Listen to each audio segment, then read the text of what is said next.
Okay. So I just want to tell you guys what we're doing today. Basically, let's see if we can get this right.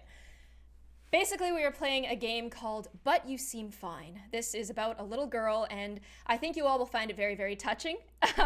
Hopefully I can make it funny, because it's kind of crazy. Yeah, being live is so weird. I haven't done this in over a year, and I'm like so scared. It's so funny because I'm a YouTuber for a living, but like I'm actually like shaking right now being live. You can hear me? You can hear me? Oh, I love you. Perfect. Terry, do I start the stream officially? Yes, you have my permission to start. Okay, good. Okay, good. You can hear me, you can hear me. Okay, great. Let us begin, my friends. I think you're gonna love this. And I also want to add, usually at the end of videos like this, I have a very kind of heartfelt speech. What you guys don't see is that I try it many, many times, and then the heartfelt speech is edited into something great. This time, I don't have that luxury. This is a no-edit issue. Here we go. Use headphones for best audio experience. Got 'em! This visual novel is based on a true story, but it is not meant to substitute professional help, nor reflect the range of experiences surrounding invisible illness. Thank you. The other day I got really upset and I made a tweet about mental health, and it was really nice that a lot of you guys came out to support it. So let's start. This isn't fair. This isn't how it's supposed to be. Why can't I find some answers? There we go. There we go, look. Chapter 1. Ah, that's so loud. Ah, is that loud for you guys? Ah, it's so loud. Let me know the sound before I keep going. I just want you guys to be able to hear my voice. I love you guys so much. Oh my God, you're so nice to me. I'm assuming it's fine. Fine, Terry? All right. You awaken in your bedroom. The sun is shining in through the window. It's just another Monday. Your computer is sitting beside you on the bed, still open to the pause screen from the night before. All right, we're gonna watch the new season of Super Space Sailors, a documentary on genes and cloning, or a performance by Yo-Yo Ma. Performance. I'm gonna go for a documentary because I was watching a ton of documentaries last night and that was a fun one. Turn it down a little. All right, just a smidge. Just a smidge. Is that better, guys? It's so loud. All right, here. Here. Live streaming for the win. Yeah. All right, good. While it was an interesting watch, you still aren't sure why you got problem 7 on the last quiz wrong. You better talk to Mr. Jefferson after class sometime this week. Okay, so this is a student. She's cute. She plays cello. She's in middle school. She's got a cute little hair beret. She's living the dream, okay? She's living the best life a little middle school girl could live. You rub some sleep from your eyes and head downstairs before you're even later than you already are. I hate the expression rubbing sleep from your eyes. It's just so gross. Because I always think of like those like weird like eye boogers you get. I just hate it. All right. Good morning, sweetie. Yes, good morning, sweetie. If you had slept any longer, I would have left you to fend for yourself. But since I have some time to spare before heading off to work, what would you like for breakfast? Bacon and eggs, Johnny cakes, or fried rice. This has gotta be like an Asian household right here, because fried rice in the morning, I will never say no. This is like the perfect breakfast to me. I used to go to school and like have like fried rice breath, and got called out for it a time or two. Excuse me, Ray Kim, aren't you forgetting something? Please, would you do me the absolute honor of preparing me breakfast? Dearest mother. Oh, I'm supposed to be the girl. Please. Would you do me the absolute honor of preparing me breakfast, dearest mother? I'm sorry, I forgot to say please. Okay, save the dramatic language for the theater, but thank you. While Mom prepares breakfast, you pack your lunch for the day. Looks like the only option is leftover tikka masala. We love eating our cultural foods in this house. You know what? That's a yum for me. Is that a yum for you? It's a yum for me. Your mom sets your fried rice on the table and you shovel it down before heading out the door for school. Seems totally normal, right? Totally, totally normal. You arrive at school in record time. Was it that breakfast that made the difference? Mom always was a killer chef, and the fried rice has never failed you. You're lost in thought and heading towards your locker when you spot the one, the only, Sadie! It's Sadie. Oh, I love her. Okay, she's my best friend. She loves planets. Do I inquire about life? Do I complain about school? Or do I discuss the latest episode? If it's me, I'm definitely discussing the latest episode. I don't want to complain about school because I'm just like in good spirits right now. Maybe I should ask her how her life is going. I care about that. Yeah, I'm gonna do that. Sadie, what's up? Ray, please tell me you're finally caught up on Super Space Sailors because I cannot hold back these spoilers anymore. Like, hello, we're not on Discord right now. I can't put a little spoiler thing. I just want to talk about it.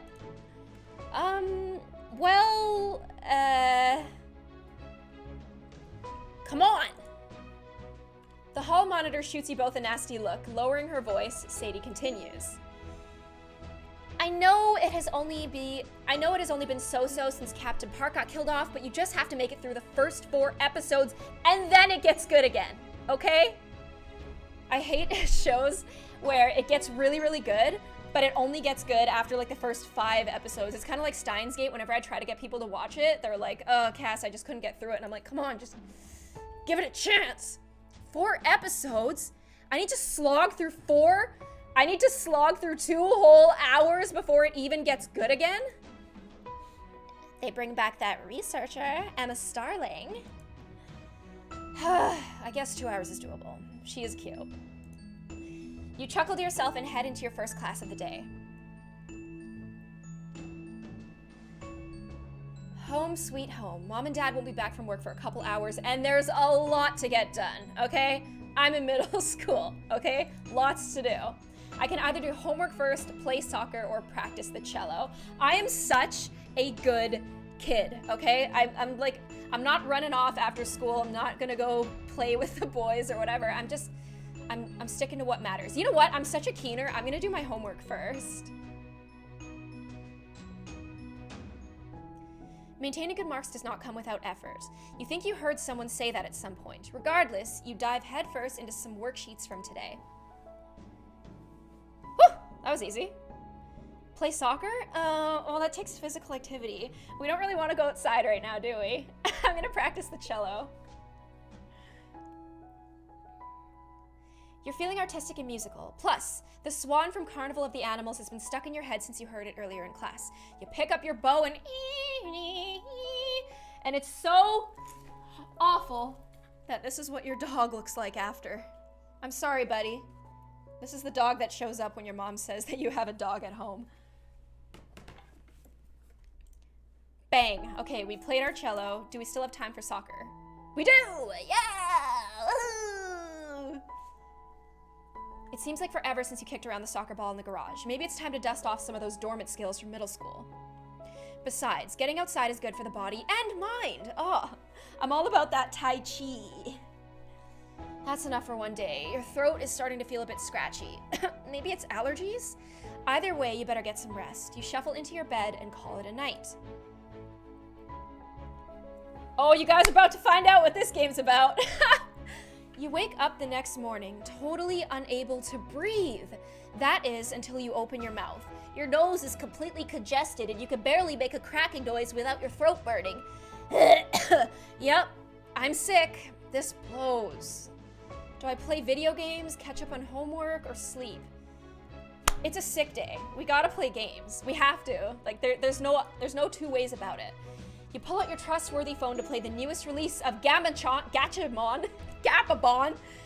You've been a huge fan since you were a kid. A couple hours go by and you've beaten the league champion. Heck yeah! Your eyelids get heavier and heavier though, and you slowly drift off.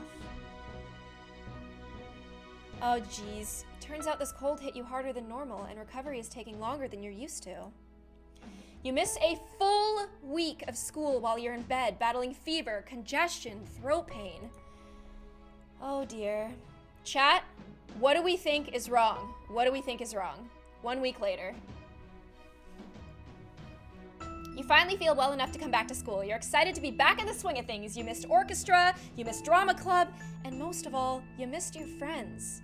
Speak of the devil, there's Sadie! Hey, Sadie, what's up? I'm gonna be dramatic. She's gonna be like, are you okay? And I'm gonna be like, no, I'm not.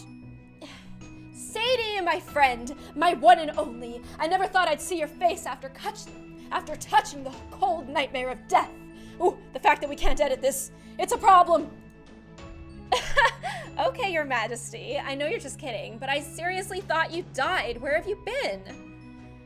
You explain how the last week of your life has been spent battling sickness in your bed, your only contact with the outside world when your mom would come in to give you medicine and a soup. And a soup.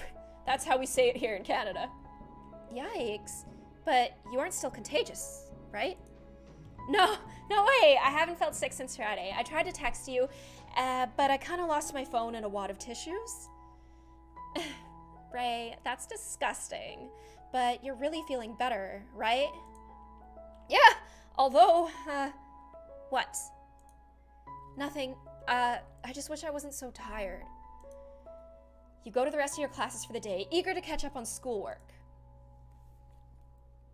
What is it? What is it?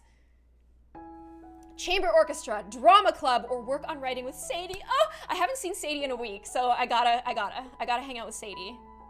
Hopefully I don't get Sadie sick. Maybe actually that wasn't the right move. You travel the familiar path to Sadie's house and set up shop with her at the dining table. I'm nervous. I need to know what is going on. You realize that if we wanted to, we could register to become an official club with the school. We could. Sadie, we could. Don't let your memes be dreams.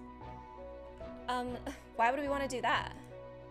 Well, we could use a classroom for meetings and maybe even get some money for snacks. Like, we could get funding. Anything we want. Excuse me, what's wrong with my lovely home? And we have snacks right here. Stale Cheetos do not count. Like, I want some of that school money. I want some of that stimulus package. Whatever, more for me. Now help me come up with a name for this new character in my story. She's a teenage princess who's also an assassin, and her mark is her betrothed prince. I thought your story was about space ninjas. It is, duh. You can have all of those things and still have a story about space ninjas. All right, how about Ray? I can name it after myself. Kassie. Kassie, it's a cute name. Kind of sounds like Kassie. Alexander Hamilton. I mean, that's a little, like, intense. I think I'm gonna be cheeky and name it after myself. Cute. I guess that'll do, but normally my rule is no self-inserts. Like, you'd be asking for a shout out in my story before I'm even famous. The two of you laugh and work on your stories until it's late, and you're both tired. You thank Sadie's mom and head back home. Ugh, since when did you get exhausted so easily, though? You're still feeling under the weather. We still don't know what the problem is. Oh, geez. When you wake up the next morning, you're stuffy, have a fever, and an incredible headache. How are you sick again? You just got better, but it looks like this sickness is back for round 2. Ugh, I would give anything to stay in bed longer. There's a knock on your door. After a short pause, Mom comes in. I know you're not still in bed. It's nearly time for me to go to work. Mom, please. I'm sick. Like, this isn't a Mean Girls, I'm sick. Like, this, I'm sick, and I don't know what it is. Ray? You're not looking so hot. I don't feel 100% better. It looks like that cold decided to stick around a little longer. Stay home then. I'll call the school and get you excused. It's better to sleep and let this bug pass. You want to argue. You have a ton of schoolwork and a million club responsibilities, but the thought of going back to sleep is just too tempting. You have no energy right now. And can I just say, like, the mom is so nice. My mom would be like, get to school now. Thanks, Mom. Mom smiles back and heads into the hallway. You fall asleep once more. What is it? What is it? Morning again. The sun streams through the window, forcing you to shield your eyes. Oh, it's so bright. I'm heading off to work, but I'll leave some medicine on the nightstand. Feel better, sweetie. Oh, my mom's letting me stay home again. She's so supportive. You grumble in response and fall back asleep as she leaves. Oh, I have no energy. Oh, look at my eyes. You wake up groggy and tired. You're very disoriented. You have no idea how much time has passed or how long you've been asleep. I hate when that happens. It seems late. Do I check my phone? Do I go, Mom? Or do I go to the bathroom?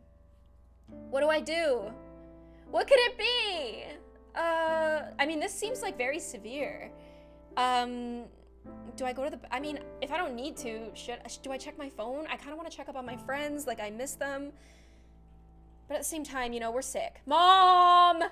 Mom? You call into the dark but get no response. Maybe she's too far away to hear you. You cross your room and hear someone talking, so you open the door and head downstairs. Mom? Your stomach is grumbling. You're not quite sure what you last ate. Sit down. We have some leftovers from dinner. Would you like me to reheat them? You nod. Mom pulls out a plate and uncovers it before popping it in the microwave. You stare blankly into the distance. Mom places the plate in front of you, then leans against the counter, watching as you start to eat. She's clearly concerned. Thank you, Mom. Oh, I love you. You finish your food and get up to leave the table, but before you go, you glance back around. I love you. Oh, I love you so much, Mom. Help me. You head back upstairs and go back to bed.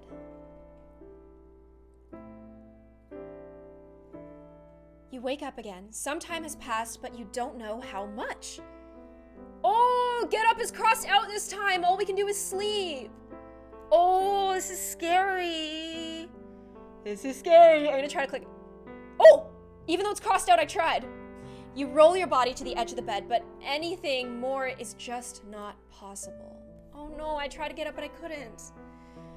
Waking up again, you realize you are no less tired than when you slept. You have no clue how long you've been asleep.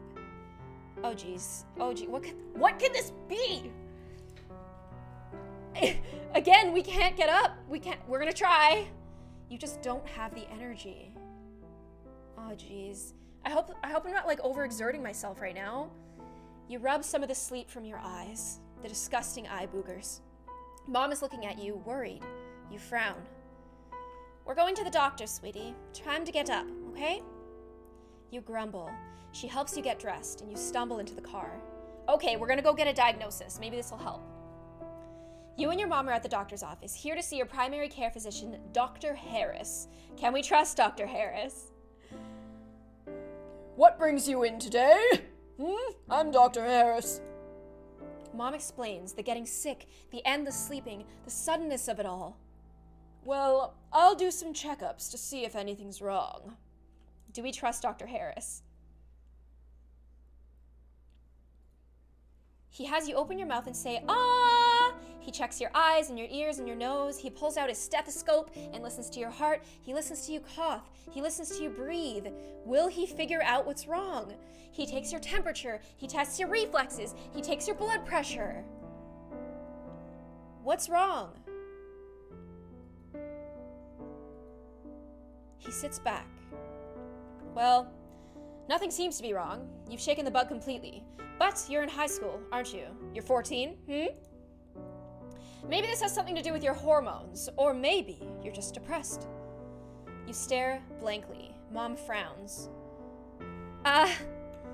She's not depressed. There's something wrong. I've never seen her like this before. I know what she's normally like, and something is not right. He sighs and scribbles something onto a pad of paper. He rips off 2 sheets. Here, 2 prescriptions. One for birth control, one for antidepressants. Maybe she'll get better. Maybe? Why are you just prescribing these things if you don't know? Did he seriously not believe me? I'm your mother. I know what I'm talking about. The nerve of that man. You say nothing, choosing to stare out of the window. Oh, I'm stressed. We're going to have to look somewhere else. I want a second opinion. You mumble in agreement and then nod off to sleep. Your mom is just like freaking out and you're just like, I'm not awake. Help. Although it is a really good thing that you're getting a second opinion. Chapter 2. Excuse me. If this was a video, that'd be edited out. Ah, maybe not. Hey, we're up. You blink slowly and start to wake up. You don't know how long it's been since you first got sick, but your days seem endless now. They're all starting to just meld and blend into the same day. Oh, I hate when that happens. Do I check the time? Do I look at my phone? I really miss Sadie. I'm gonna look at my phone. You check your phone and see you have a new message. It's Mom. Yo, where's Sadie? Hi, sweetie. Don't forget we have a doctor's appointment at 1:30 today. I'll be by to pick you up at noon. Make sure you eat something. I still can't get up. I don't want to hurt my energy, so I'm just going to go back to sleep. It feels like you've been hit by a truck.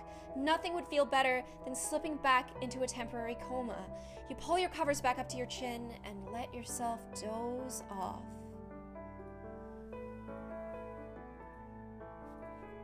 Ray, wake up! Oh, geez, I must have slept. Did I sleep through my appointment? You wake up suddenly to the sound of your mom's voice. She's shaking you by the shoulder and trying to get you up and out of bed. Ray, we're going to be late to the doctor's. Did you not see my text message? I could either respond with attitude or do as she says.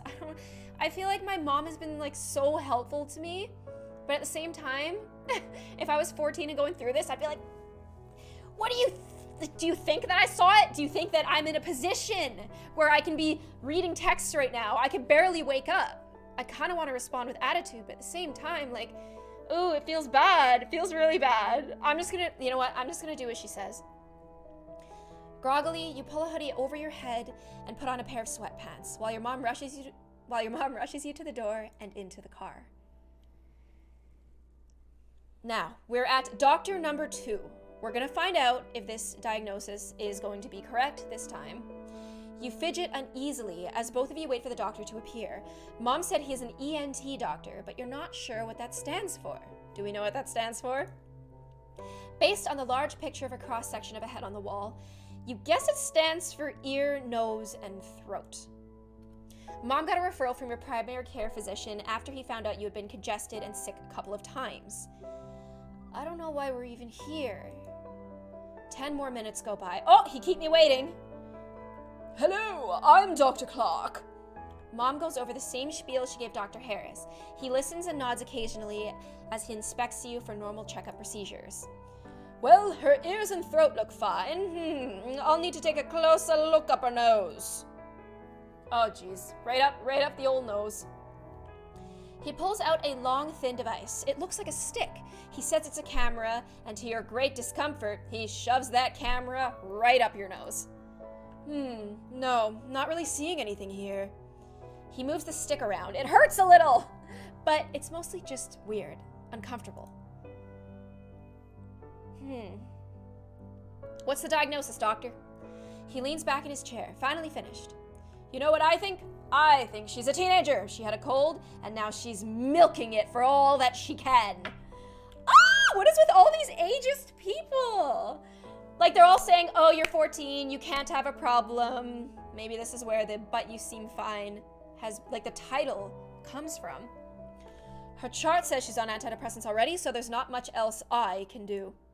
Look, kid, you just have to suck it up and go to school, even if you're sick. You know, when I was a kid, I got the chicken pox and I still went to school. And I walked both ways uphill, and there was a tornado and a hurricane, and there were monkeys flying out from the sky, and I still went to school. You complainer? He rambles on for a bit as you zone out. You really don't want to be listening to this right now. Mom stares at him in silence, but you tell that she's carefully holding back her words. You know that the mom is just like, She's my biggest defender. She's my biggest fan. I love her. When he finishes his lecture, she calmly stands and walks out of the room. Hey, don't leave me! You shuffle out after her. Mom, don't leave me with him. You make a brief stop in the waiting room while Mom takes care of the copay. Then you both head Then you both head home, none the wiser when you came. So that's 2 doctors down. We still don't know what the problem is. Several days later. It's the weekend after your appointment. You're resting in bed when your phone vibrates. It's Sadie! It's a text from Sadie. Dude, we start the new projects in art class tomorrow. What's something awesome you could put on your wall? That's so sweet. Plus, you would be lying if you said you hadn't been asking for some art for a while. We want her art bad, okay? And we want something to stare at. A Victorian portrait, a field of flowers, or Super Space Sailors fan art. I feel like she would have a lot of fun making fan art of my favorite show, and I'd have a lot of fun looking at it, especially because I have so much spare time. Maybe I can like watch that 2 hours of programming that I didn't want to watch before, back when I had a life. You hit send, and before you know it, there's a response. You got it, Captain. Just make sure you get back to school at some point to pick it up. Oh, I have to pick it up at school? Yeah, hopefully sooner rather than later, if you have anything to say about it. Like, I feel like I don't have any say. You hear your mom calling for you from the kitchen. You pocket your cell phone and get out of bed. Coming! Jeez. Stressful. Ah, look who came when called. Yeah, about that. What could you possibly want this early on a Sunday, Mom? Ray, it's 2 p.m. Oh. I need to bring a dish to the potluck at work tomorrow. Since you've spent the last few days in your room, I figured you might want to help. A nice little kitchen activity for the both of us. I don't know, Mom. I'm still really tired. Mom sighs heavily. All right. Just help me choose something that people will actually eat. Quinoa salad? No. It's a potluck. We want to bring the juice. Cucumber sandwiches. Actually, if you've ever had like afternoon tea, cucumber sandwiches, bang, they're my favorite. Or green bean casserole. What is this, like a health and fitness potluck? We're totally doing cucumber sandwiches because those are delicious. Oh, I love them so much with like some cream cheese and some tea and a scone. Some creme fraiche and jam. Really? Are we having tea with the queen and no one told me? Mom, I know it's inspired by afternoon tea, but it's delicious. Fine. What about ham sandwiches? With provolone and mustard. Now we're cooking. And look, something so simple you could do it from the kitchen chair. Nice try, Mom. I'm not helping you. I'm sick, and we still don't know why. Hey, it was worth a shot. Oh, Mom, you're so cute. She's such a cutie. You and Mom giggle as she turns back to the fridge. Several weeks later.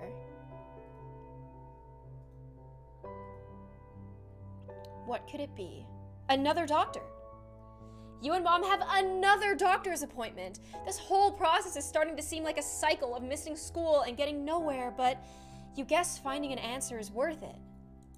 Please, give us the good, give us the juice, tell us what's wrong. Apparently, there's a chance that this whole energy issue is a problem with your heart. So you're in to see a cardiologist today. The doctor listens to your heartbeat and your breath. Seems alright, but let's do a cardiogram and a heart ultrasound just to make sure. Alright, please find something, please. You lie down on a table. The tech attaches 20 different electrodes to your head and your chest for the cardiogram. You lie there and feel like a potato battery. Meep meep. After a few minutes, you're ushered into another room for the ultrasound. You take your shirt off and the tech pushes you down on your chest with a device covered in cold gel. Ooh, I hate when the cold gel touches me. She keeps looking for different angles and it hurts your rib. You wince at the pressure and squeeze your eyes shut, trying to go somewhere else in your mind. You see your heart show up on the black and white monitor. It seems small. The nurse examines it. Please, after all this poking and prodding and cold gel, I need to know what's wrong.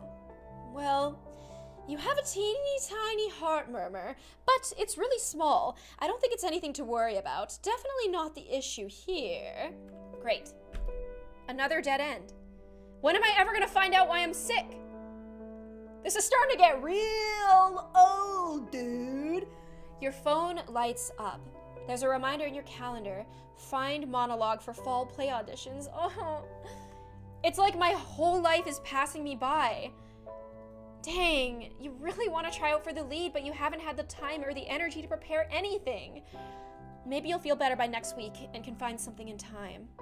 Nothing like a little hope, hey guys? There's also a text from Sadie, my best friend. You, me, Super Space Sailors Marathon this weekend. We can finish the whole season if we watch nonstop for 24 hours. That would be so much fun, but you know you just don't have the energy to get to Sadie's place, let alone stay up with her for hours on end. It's gonna be a situation where she's watching and laughing and like looking at me and I'm just like, I need to find out what's wrong with me. I need to find out why I'm sick. Oh no, I can either ignore her or rain check her.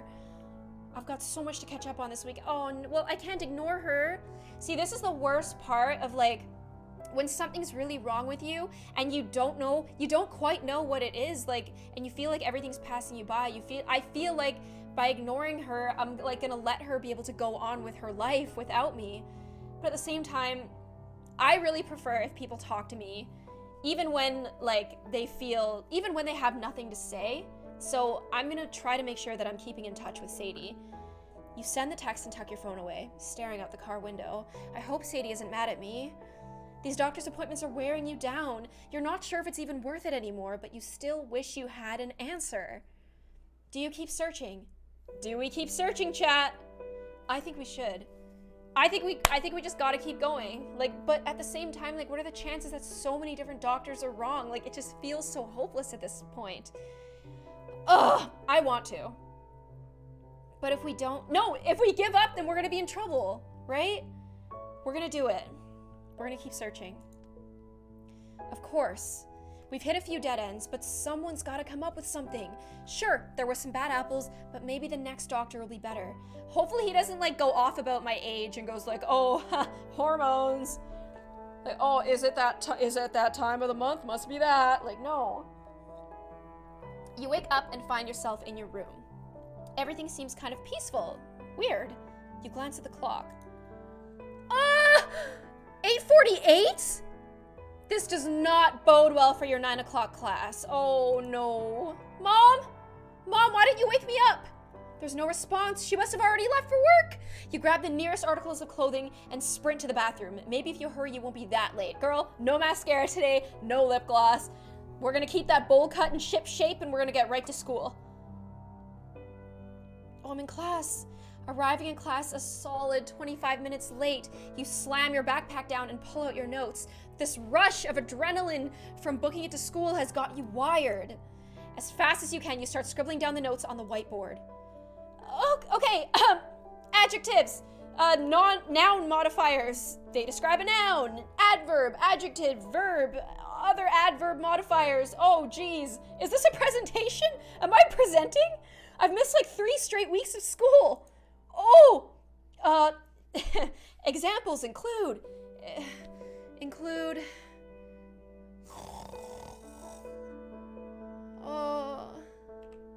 Ray?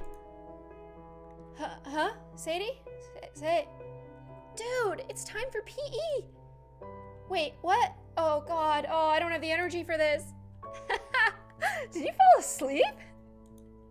Oh, yeah, can I borrow your notes? I mean, sure, but you seem like you made good progress already. What? You look at the notebook in front of you, and sure enough, there are lines of notes written on the pages. Barely legible, but still there. I was half asleep taking all these notes. Whoa, did I write these in my sleep? My subconscious wants me to be able to function so badly that I'm like getting to work. I can't give up. I have to find out what's wrong with me. Oh my gosh, that's like a superpower. I'd kill to be able to do that. You're not sure of how you feel about that statement, but you brush it off. Since you woke up, you're feeling surprisingly refreshed. As weird as the nap was, it gives you enough of a boost to make it through the rest of the day. Hey, I'm at school. I'm functioning. Maybe I'm gonna get better. Several weeks later, oh please, good news, let's go. Oh, we're back at the doctor's office. Mom got a recommendation for this holistic doctor, Dr. Worth. Alternative medicine as a concept doesn't exactly click in your mind, but at this point, you're getting desperate for answers. We're going to the quacks now. His office is in a nice part of town. Well, it's probably in a nice part of town because he's probably private, because he's holistic, so he probably makes a lot of money. But anyways, it was hard to find parking. As you walk in, you notice that the office is covered in embroidered pillows. His Harvard degree sits on the wall in a nice frame. Okay, I mean, all right, he's got a Harvard degree.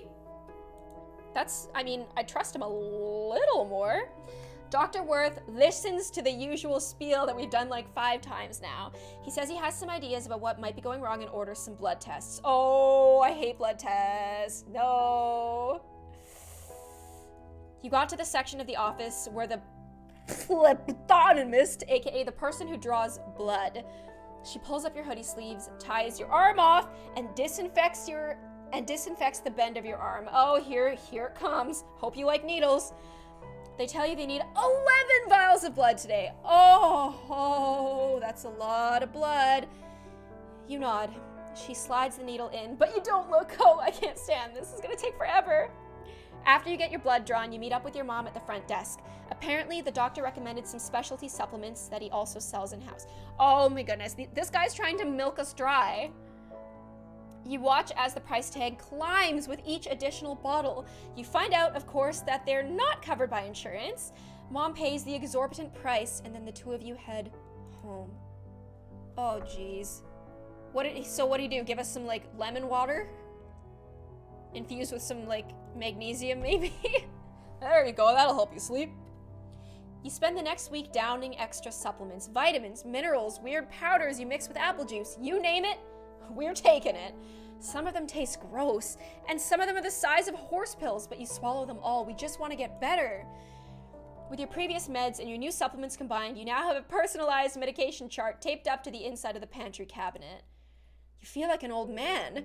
There's your morning pills, 7, your lunch pills, 5, and your night pills, 9, for a whopping total of 21 pills in one day. And you're still not feeling better. If these pills are supposed to make you feel better, why do you feel so much worse all the time? We gots to get to the bottom of this one, chat. We're not giving up. And she can't die. I can't believe this is based on a true story. My heart. You and your mother are back to see Dr. Worth. Okay, so the blood tests have come back.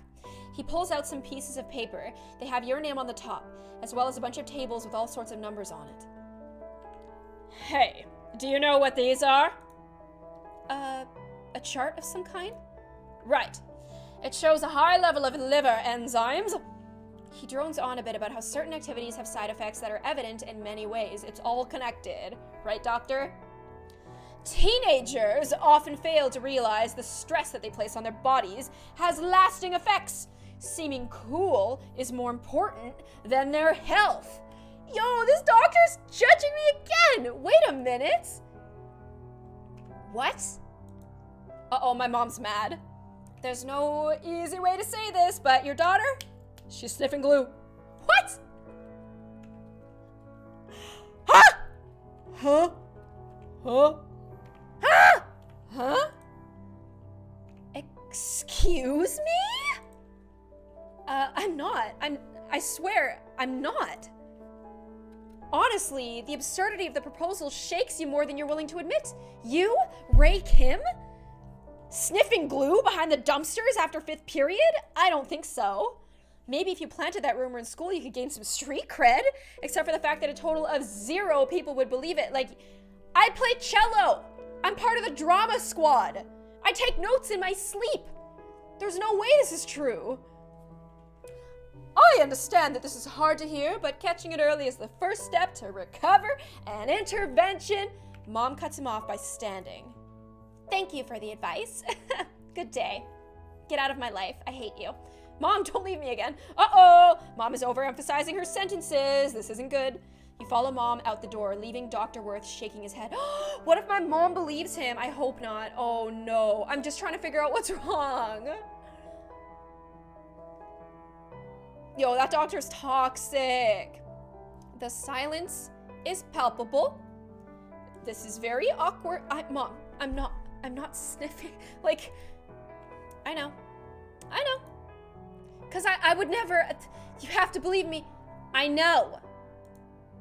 Great. What a complete and utter waste of time. Again. Your phone lights up. It's an email from Mr. Jefferson titled, "See me for exam score." Crap. My whole life is falling apart. The only time Mr. Jefferson asks to see students is when they are failing. This is not a good day to be missing school again. There's also a text from Sadie. Oh, Sadie, my best friend. You're not dying, are you? Someone at school started a rumor that you were dying. It was Kevin Murphy, but it was Karen? Oh, it would be a Karen. It was Karen Murphy, so of course I don't believe her, but still, you would tell me, right? Listen, Karen is like full of bull crap. Like, we've all known Karen to be full of bull crap. Ugh, Karen Murphy. If you had the mental energy to be mad, you would be, but like, you're so tired you can't even get mad at Karen. I'm not dying. I'm just sick. Talk soon. I love you, Sadie. You send the text and tuck your phone away, going back to look out the window. Well, so much for this doctor being better than the rest. In fact, this doctor may have even been worse. The only thing these doctors have done are make assumptions about who you are. A grand total of none of them have helped in the slightest. Why can't someone just tell me what's wrong already? Do you keep searching? We have to! Listen, we can't leave off on Mr. Gloom-man. We can't do that. We have to keep searching. Despite everything, the chance of finding out what's wrong is still worth it for now. We can't live the rest of our life like this. Several weeks later. I'm tilted. I need to know what's going on. It's midday. You can tell the minute you open your eyes from the sun shining through the window. Oh, we can tell the time now by where the sun is because we've missed so much school. You've not been to school any day this week or last week. You don't even want to think about all the makeup assignments that you're going to have when you finally go back, if you ever go back. Sometimes it feels like this sickness will last forever and we don't even know what it is. Rolling out of bed, you see your cello across the room. It's been a while since you played, but nothing would make you happier. You grab your backpack and take out the sheet music your orchestra director sent you. No time like the present. An hour of practice will help keep up with the rest of them when I get to rehearsal again. I was ahead before, okay? Like, I'm a super nerd. I'm a super cello nerd. So maybe this will help. Maybe this will at least catch me up. You take out your cello from its case and pick up your bow, prepping for the start of the piece. The notes are long and flowing. It feels amazing to play. But before long, your arm position on the cello weighs you down. Your muscles ache from moving the bow back and forth. You look to the clock. Only 20 minutes in? I've never felt tired after this long. You set your cello back and take a break. You don't know why you thought you could actually practice normally, especially given how you've been feeling lately. Ah, geez. Several weeks later. We're gonna find it. We're gonna get to the bottom of this. We're gonna get to the bottom! You're going to see a blood doctor today. You didn't know there were doctors that just studied blood. Maybe this guy is an expert. Maybe he's thorough. Maybe he'll know. You're ready for another run-of-the-mill experience similar to the ones you've had before. Ray Kim? You nod, but the doctor doesn't even lift her gaze from the file in her hands. She lifts her eyes over her rectangular glasses and gets a better look at you. She looks back down at the file with her notes, then back at you, then back down.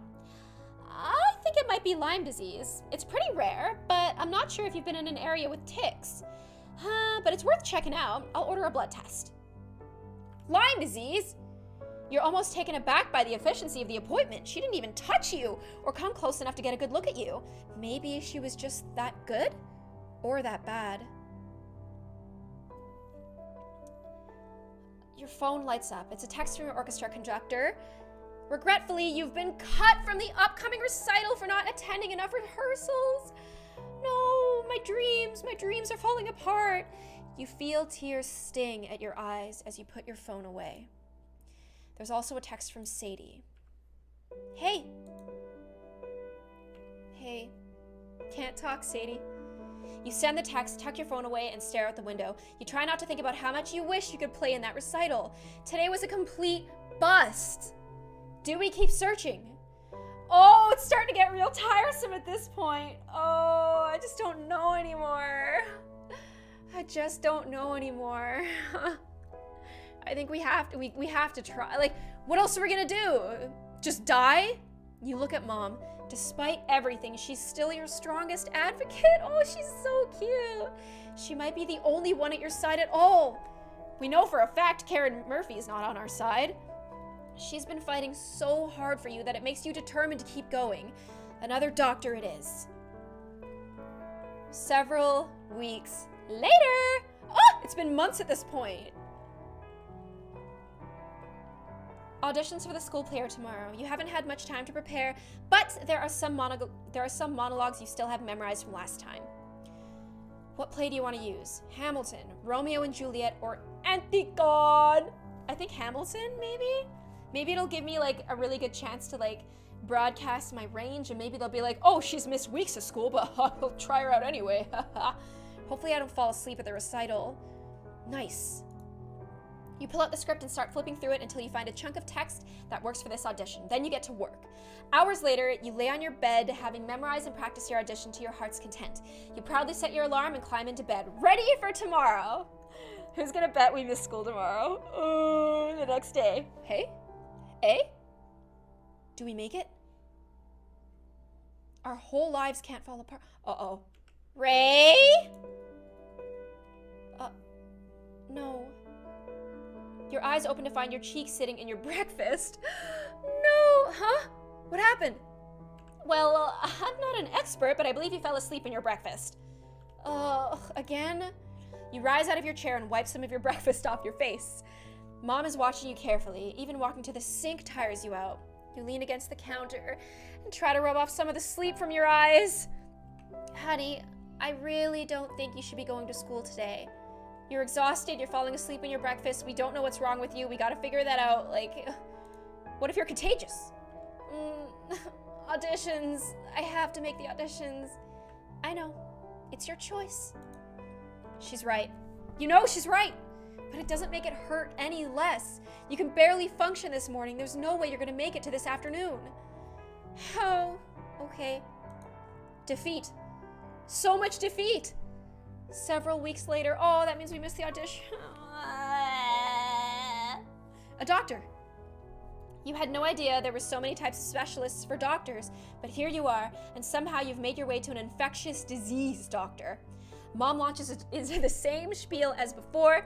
This doctor doesn't even have the decency to talk to your face. She talks over you, directly to Mom, showing her a series of laminated sheets with charts and graphs on them.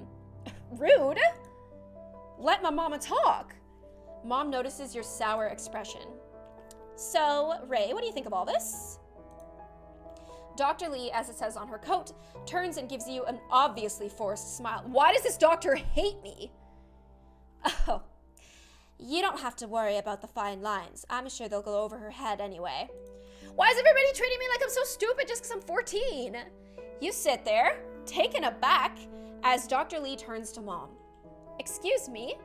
I may be a kid, but I'm not stupid. You have no idea what I've dealt with this past 7 months. You sit there fuming while Mom smiles and nods at the doctor. Dr. Lee thinks you probably have something, but not an infectious disease. Yeah, I could have told you that one, genius. Despite the lack of an infectious disease, she writes you an official doctor's note to excuse you for the amount of school you've been missing. Oh, gee, thanks. The second appointment is over. You beeline out the door. Get me out of here! I'm mad!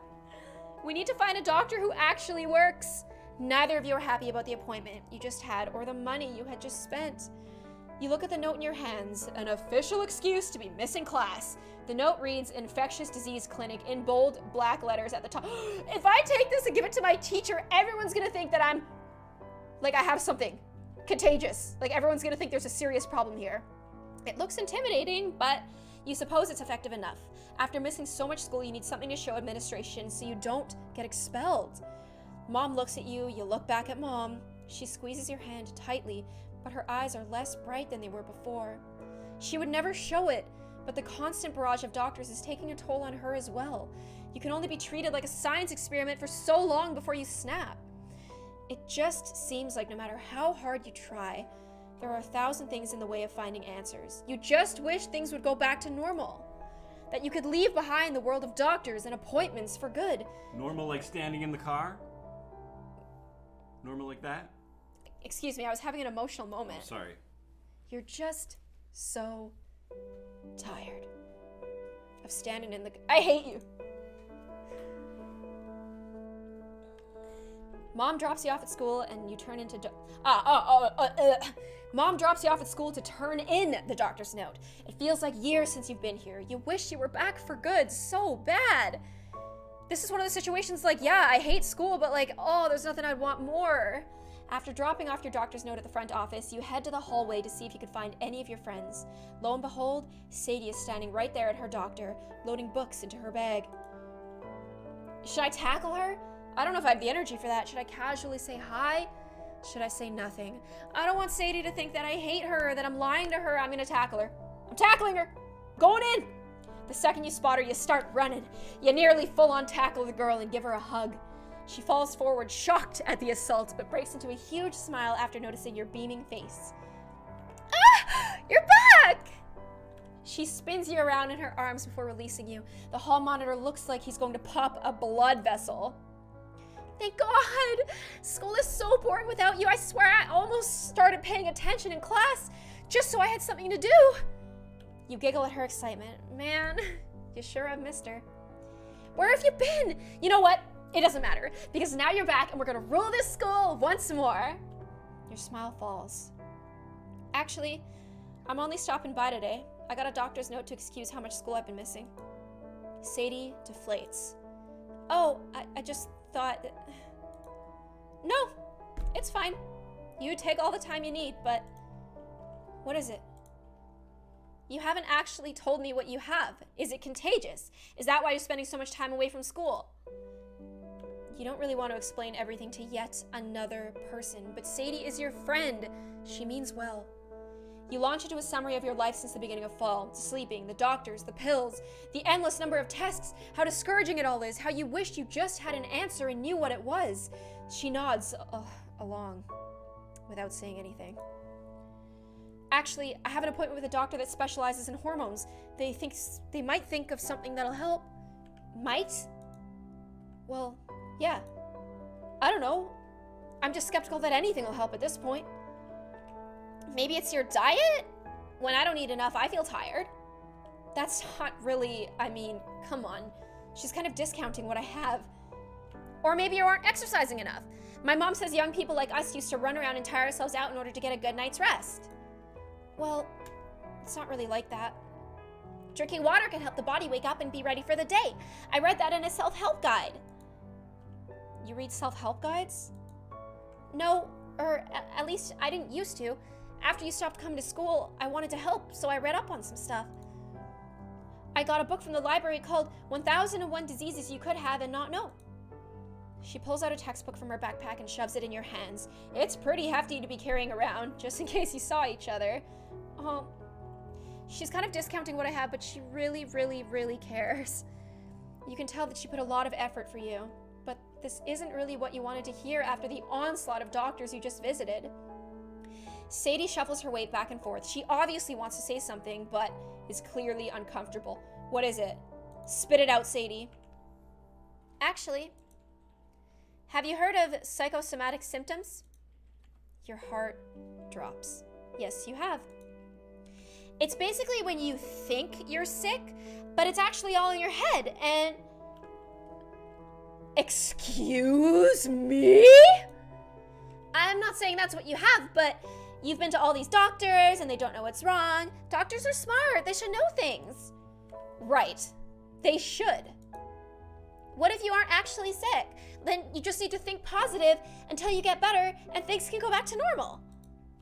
You stare at Sadie, almost in shock. Think positive. Are you serious? What? Do you think I'm just making this up? Do you not believe me too? I do, but I don't know. I just don't see how you can say you're so sick and then stand here at school and... What?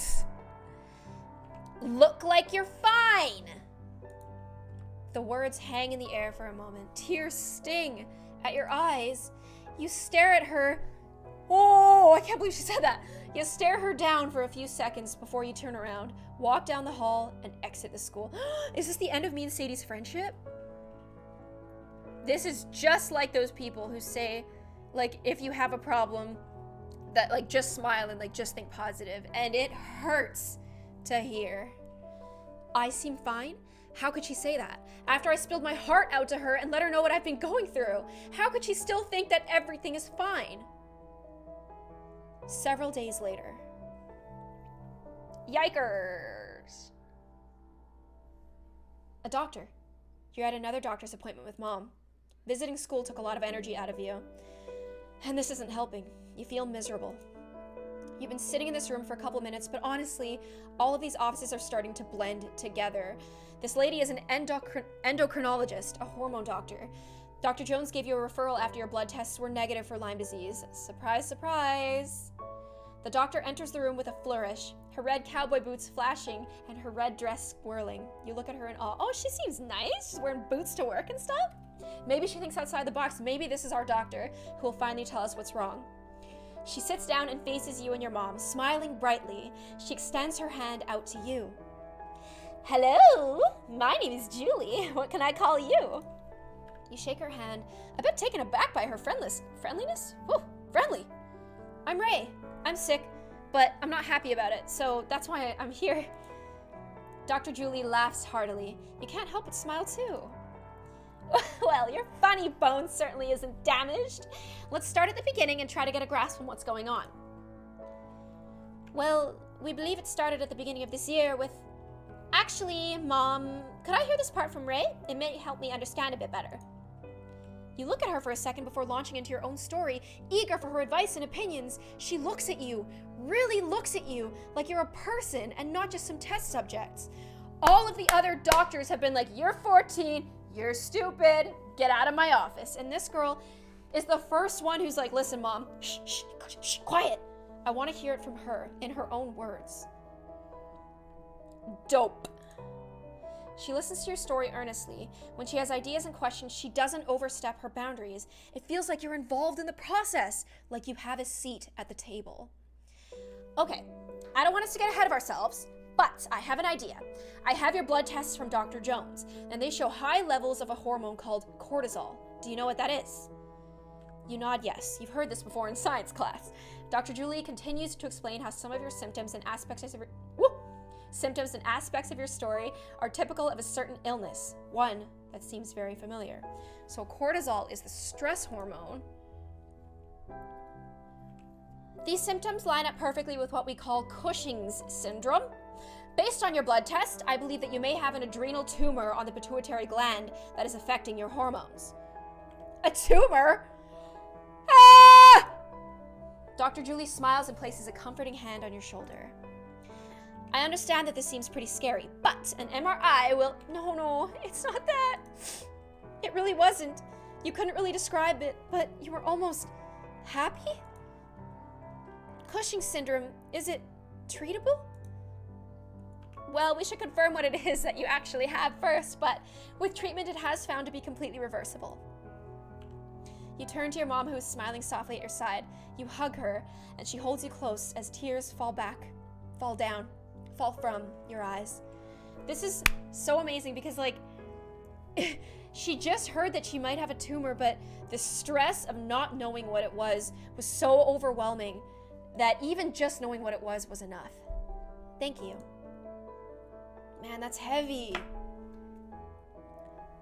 Dr. Julie walks with you and your mom as you head to the MRI. Hopefully this will be the last of these exploratory tests. Come on. Big money, big money, big money. Let's get an actual diagnosis. The sun is going down as you open your eyes for the first time today. It's almost peaceful outside as your window, as you lie in bed. There's a soft knock on your door and your mom opens it slowly. Sweetie? You sit up out of bed. Her voice is too soft. She strokes your hair and sighs. Dr. Julie's office just called with some news about the MRI. Oh, it's the news. I know we both really wanted Dr. Julie to be right, but no. I'm sorry, but the scans came back negative for a tumor of any sort. You feel numb, like the world just dropped out from under you and you're floating. We still don't know what it is! And it's crazy how she would have preferred a tumor over not knowing. You know you're supposed to feel happy. You know you're supposed to be relieved, but in your mind, this was your solution. This was your answer. The doctor was so nice. Everything seemed to be lining up perfectly. This was going to be the end of seeing all these doctors and getting all these tests done. The end of being poked and prodded and treating like a science project and being less than human. But after everything, after all of the hope you got from Dr. Julie, it's just another dead end. This isn't fair. This isn't how it's supposed to be. I'm a teenager. I should be enjoying life, going to school, getting in trouble for coming home late, getting yelled at for sniffing glue. Like, come on. That's what everyone else gets to do. That's what they do on TV. Why can't this just end? Mom leans in to comfort you, but you don't respond. Instead, you stare straight ahead, tears streaming down your face. She gives you some space. Sweetheart? Just don't, okay? I hate this. I hate all of this. I just want to go to school and see my friends. I just want to be a normal kid. I just want all of this to be over. Mom reaches out in comfort. Please, Mom, I want to be alone. She nods in understanding and rises, but before she leaves, she turns back. We're going to have to stop doing doctors for a little while. We don't have enough money to see anyone else, but I promise, we're going to figure out what this is. She shuts the door behind her and you curl into a ball underneath your blanket, letting your sobs overtake your body. You cry until you're absolutely exhausted and you can't even move. And we can't get up. All we can do is sleep. Oh! Chapter 3. Come on, let's get some news. Good news.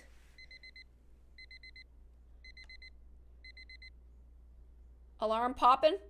You wake up in your bedroom. It's just another Monday. All we can do is go back to sleep. Just as quickly as your eyes opened, they're closed again. You fall back asleep. You wake up again. It's still Monday. Go back to sleep. You aren't ready to get up yet. You fall back asleep. Ah, jeez. You wake up again. It's still Monday. You think? Go back to sleep. You fall back asleep. I know, guys. We're trying to get some good results here, all right? Ray, get up. We're not going to be late today. You grumble as you get out of bed and change into some clothes. Mom hauls you into the car and takes you to school. Hey, I'm going to school. It's fall semester again. It's been 1 year since this all began, and despite missing school, despite being back at school semi-regularly, you still feel like you're always missing class to catch up on sleep. Not to mention, you're still tired all the time. You fall asleep in a couple of your classes, but you end up making it through the entire school day. Despite taking several naps, you're still exhausted. We can't go anywhere that we used to go. All we can do is go home. Your phone vibrates in your pocket. It's a text from Mom. She's out to pick you up for another doctor's appointment. This might be the one, guys. Big money, big money, big money. Right. It's your first appointment in a while, actually, but you've got a strong recommendation from one of your previous doctors. Maybe this time it'll be worth the cost. You grab your backpack and head down to the main office. Come on. Oh my goodness, chronic fatigue would be one of the worst things to deal with. By the end of last year, your family was too broke to see any more doctors. And that's not even considering the emotional cost of it all. But after a summer of no doctor visits, your family saved up enough money and enough paid bills to start looking into solutions again. Oh, that is so sad. The doctor comes in. Her coat reads Dr. Shipley. Funny, that sounds like a sci-fi captain's name. Mom launches into an explanation. Dr. Shipley, like all the rest of the doctors, listens to the spiel.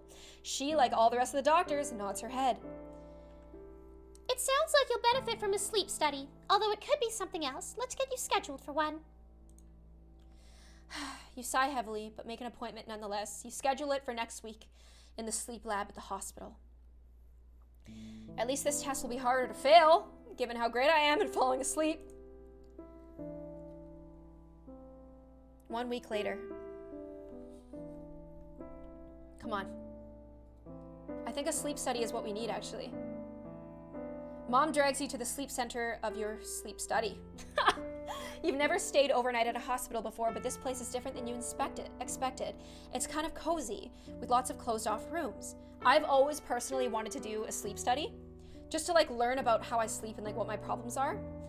After getting checked in, you're shown to your room. The sleep tech attaches what seems to be electrodes to your head, chest, and legs. He also puts 2 elastic bands around your chest to monitor your breathing. Oh, ah! Woo! Mom looks down at you. You look like a robot. You snicker. She kisses you on the head. Mwah. I'll be back in the morning. Sleep tight. Love you, Mom. Hopefully I don't turn into a robot overnight. You crawl under the covers. The lights are off, and the sleep tech talks to you over the intercom. He asks you to close your eyes, look up, look down, look side to side, checking to see if the monitoring equipment is working properly. Okay, you're all set. Shout out if you need anything. You fade into sleep. At least sleeping is easy for me, so if this was me right now, I wouldn't be able to fall asleep in there. Despite having numerous cords attached to you, you sleep fine. Once you wake up, the sleep tech attaches some of the electrodes off, but not all of them. It's time for the nap tests. We'll have you try and fall asleep for 30 minutes every few hours. Once the nap tests are done, you'll be free to go.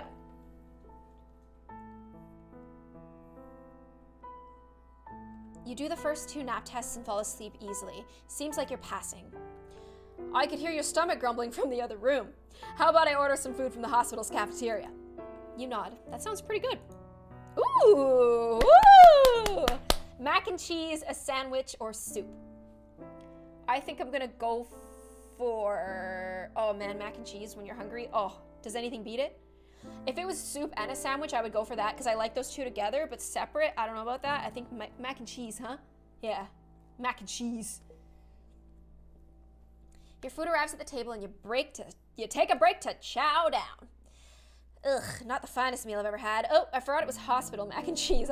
How good could that be? I wish Mom had packed me something. Time to get back to taking naps. Actually, this isn't as bad as you thought it would be. You finish up the rest of the nap tests. Finally, it's time to go home. The sleep techs take the rest of the electrodes off your head and releases you from your elastic bands. Mom has been waiting for you outside. She gives you a hug. Oh, how'd it go? Did you sleep okay? Do I tell her about my crappy mac and cheese? Tell her about the nap tests? Or say nothing? I feel like the food might cheer her up, but also if I was the mom, I'd really want to know about the nap tests. Oh geez. I'm gonna tell her about the food to start. Lunch was terrible. That mac and cheese really can't compare to your ham sandwiches. Please tell me we're having something tasty for dinner. Mom smiles. We can. What are you in the mood for? Spices. Literally any spice or flavor whatsoever will be an improvement. I just want food! Tikka masala? Oh girl, you're speaking my language. Perfect. I'll even take the leftovers if we have any. The 2 of you head out the door and home without another word about the study. Oh my goodness. Oh, don't you love a mom who can cook tikka masala and fried rice? My hopes are high. I feel like this is it, guys. We're gonna figure out what's wrong. You finally get a letter in the mail and a phone call from the sleep doctor. Mom talked with her on the phone for a while, but you've come to see her in person. No doubt you're just waiting to get informed about yet another dead end. So, we got your results back from the sleep study. I understand you've been looking for answers for quite some time, yes? You give her a weak nod. She hands you a packet of papers. It has some charts with numbers that you don't understand. Well, after reviewing the test results, I feel confident that your symptoms are tied to a condition you may have heard of before. It seems like you have narcolepsy. Oh! I literally saw somebody in the chat saying narcolepsy! Yo, what a guess. You look up at her and stare in disbelief. What is narcolepsy, really? Wait. It's been so long since all this madness began. Is this it? Are you here? Do you finally have your answer? But narcolepsy isn't right. I've seen on TV that people just fall over all the time, usually for comedic effect. A few years ago, someone dressed up as Narcolepsy Man for Halloween, and it was pretty funny to see him just keel over and snore. That can't be what I have. That's not what I have. Narcolepsy affects the brain's ability to regulate sleeping and waking cycles, which is characterized by excessive sleepiness during the day and falling asleep for short spurts at a time. Sleep doesn't really do the job that it should be doing, so you wake up less rested than you should. You nod. What she's saying is actually making a lot of sense. Also, your story lines up with many that we get here at the sleep center. Most patients present symptoms between the ages of 10 and 20 and do often visit many physicians before receiving a diagnosis, if they ever do at all. With proper resource management and follow-ups, it is absolutely possible to live a full life with this condition. Tears come to your eyes and you feel lighter, almost. This is the thing you've been living with, this silent monster. It has a name. Instead of shrugging when people ask you what's wrong, you finally have a real answer! Screw you, Karen Murphy! Mom gives you a hug. She's crying too. You thank the doctor and schedule another appointment for a more in-depth session later on. Yeah, buddy. Rolling like a big shot. You and Mom are quiet in the car ride home. Her entire demeanor has relaxed, so you can see her relief. It's been a long couple of years for the both of you. Still, after the initial happiness of the diagnosis, a somber feeling has settled within you. You haven't said much since leaving the office. What's up? Do I be honest or lie? Oh man, I kind of want to... You know, I feel like my mom's been 100 with me the whole way. She's gone through so much. We've come a long way. The least I can do is be honest with her. I feel like I'm supposed to be happy about this, but I'm just not. Mom looks over at you, egging you on to say more. I don't know. I thought having a diagnosis would help, and it does help a little bit, but now we have to deal with the aftermath. You sigh heavily.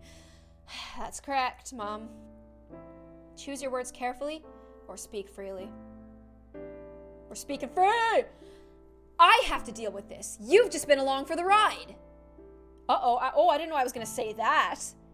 Mom looks taken aback by this response, but doesn't say anything. All right. I know these past months have been hard on you, but really, I really am trying my best. It hasn't been easy on me either. Harsh or say nothing. Oh, girl, I'm saying nothing this time. You know, I think we spoke in our minds a bit much for her today. You bite your tongue and let her speak. It's been heart-wrenching watching you change from the happy, boisterous girl you were to the worn-down person you are now. What these past few months have done to you? No young person should have to go through that, but that's no excuse to stop trying. Tears threaten to spill from your eyes and your hands shake. I'm not stupid, Mom. I know what managing a disease means. It means it's not curable. I'm going to have to live like this forever. If there isn't any hope of getting better, why should I try at all? Mom pulls the car over to the side of the road, turning off the car so that she can look at you head on. Ray Kim, what problems do you see in the world? What? Come on. It's not that hard of a question, is it? Name a problem that you can see.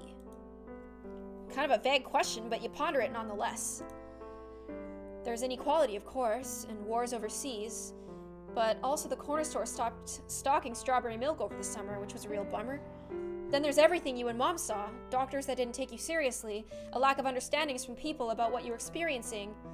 It hurts your heart to think of those things. Empathy. People don't really relate to things they don't understand. Okay, who's going to solve that problem?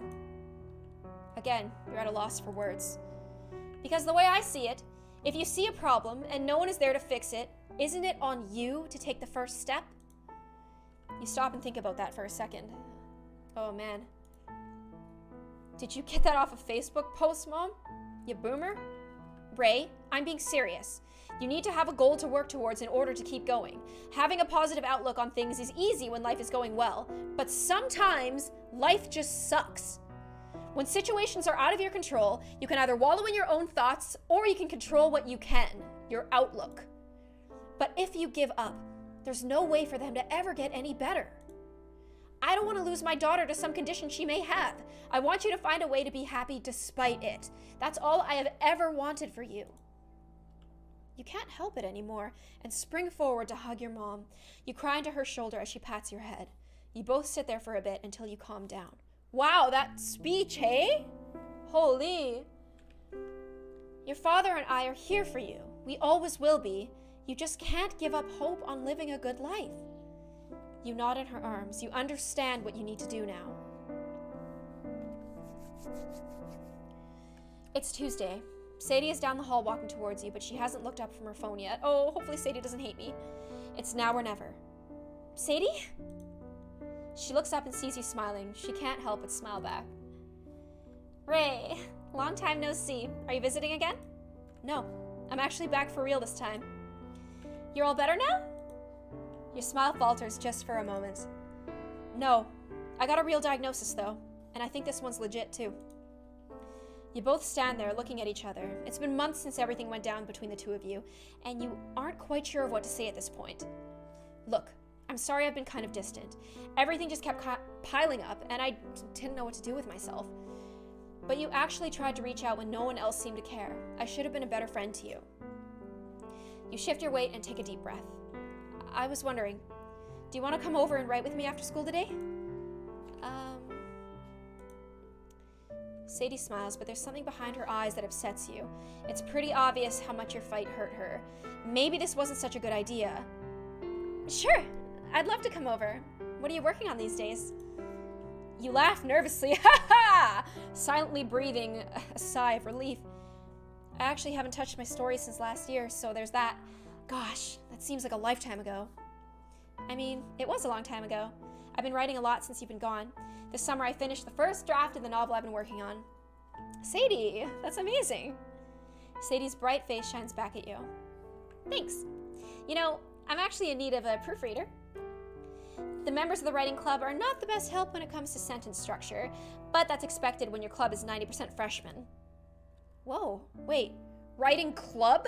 You guys made a club without me? Yeah, I kind of started it last year after winter break. We only have a couple members, but there's this one girl, Alyssa. I think you'd really like her. You giggle at Sadie's shyness, but it's obvious she's really proud of the club. You would never have guessed that she would start one on her own. Then again, it's been a whole year since you really hung out together. Maybe you weren't the only one to change. Well, if you happen to be accepting new members, are you kidding? Of course you can join, but I have to warn you, it does conflict with the drama club. That's all right. I always did like watching theater more than doing it.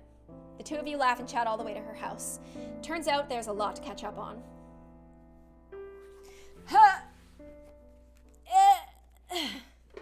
Epilogue. Here we go, guys. This is how it turned out.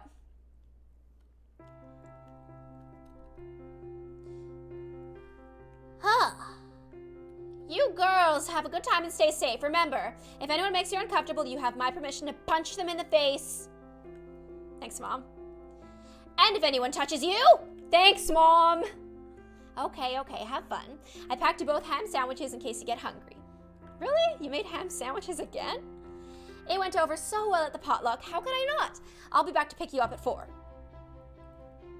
You and Sadie wave goodbye to Mother as she drives off. To Mother? Oh my goodness. It's been a few months since you and Sadie reconnected, and the two of you had settled into a comfortable friendship once again. It's a little different from before, but just as loving. Sadie was the one to bring up going to the anime convention that's held downtown every year. You never had the guts to go before, but after everything that's happened over the past 3 years, you decided it was time to step out of your comfort zone. All right, the Super Space Sailors voice actors have a panel at 2:15. Until then, we can take a look at the show floor. Aye, aye, Captain Itami. I'll set a course. Thank you, Mrs. Starling. You and Sadie set off through the aisles of the show floor.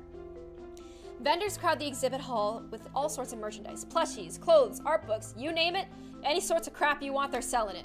Plus, there are cosplayers everywhere. Whoa, there are people crowding around over there. What are they crowding around?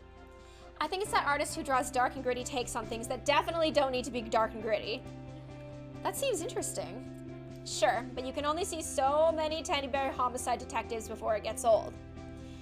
I'll take your word for that one, Sades.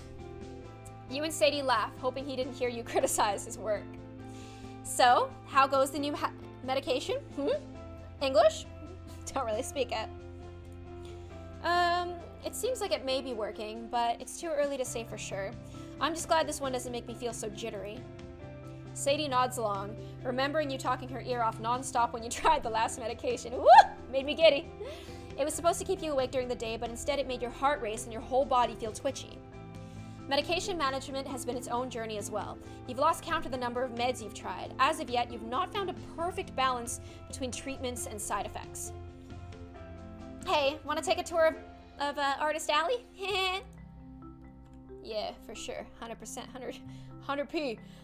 The two of you take a hard left and head down the path of posters and prints that line the way. An interesting piece of art catches your eye, hanging on the wall at one of the booths. Hey Sadie, wait up a second. You talk with the artist and she pulls a poster down off the wall. Sadie gives you a bit of a side-eye glance. You hold the piece in your hands. It's a picture of a cello, but the background is made up of playbills from various musicals. It seems like it was made for you. Wow, seems abstract, although the use of color is très magnifique. You smile at her lame attempt to be bilingual. I like it. It's definitely worth the price tag. Definitely worth the price tag. You hold the picture up to the light. This is going right up on your wall when you get home. Having to quit orchestra and drama club has been tough. You don't see your friends nearly as much anymore, but focusing on schoolwork has paid off pretty well. It took some time to get into the swing of things, but you're going to pass all of your classes this year.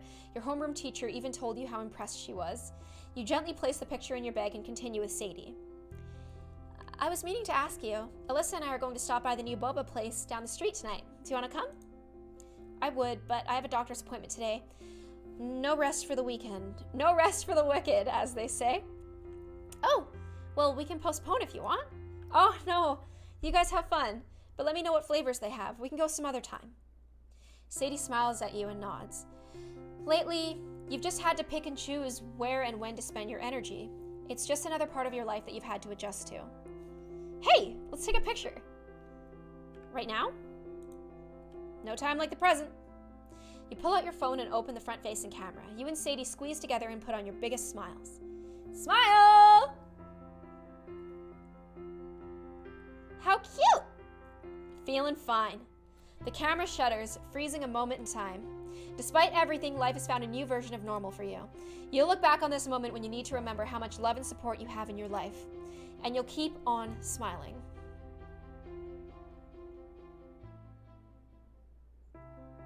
We did it! We did it!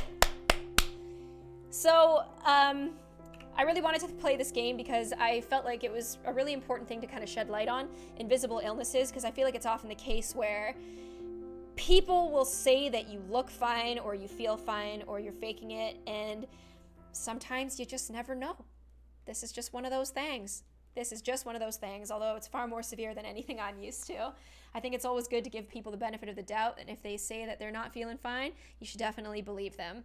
Of course, there's a minority of people who will feel bad and they'll milk it for all it's worth, but it's good to assume that those types of people are in a very, very tight minority, and it's better to not assume that, you know, most people do that, because I really feel like most people don't. Nobody wants to feel like crap. Nobody wants to miss out on stuff. And nobody wants their old buddy to be best friends with Alyssa instead of them. I'm glad that you thought it was a cute game, chat. Hey, Terry, what are you doing here? I'm sad. You're faking it. Get out. Man. Wait. I love you guys. Thank you so much for watching. Terry has an announcement. Oh, yeah, sorry. Yeah, he's got an announcement. I forgot. I was going to let everyone know that on Monday, I'll be having